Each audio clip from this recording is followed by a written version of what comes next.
time I decided to deviate from something in Middle English and do something in Irish.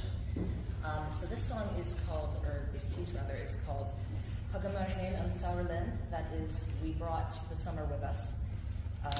We're not sure exactly when this was written, but the earliest record that we have dates back to the 1630s. Now, despite the title, you would think that it would be about the summer. It is about the spring.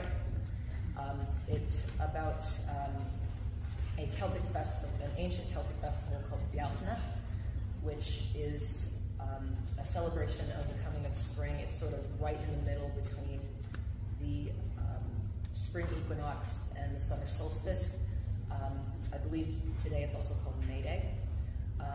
But it's essentially what it is a celebration of spring and of fertility and new beginnings, very much like Easter, which is coming up very, very quickly.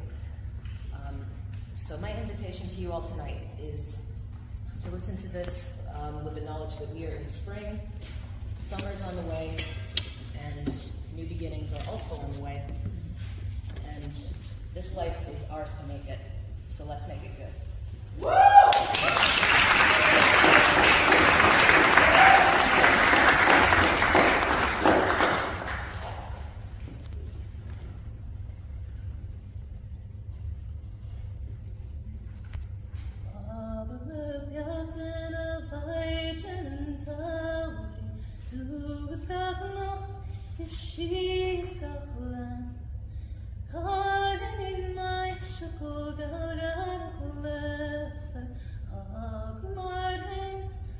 Saur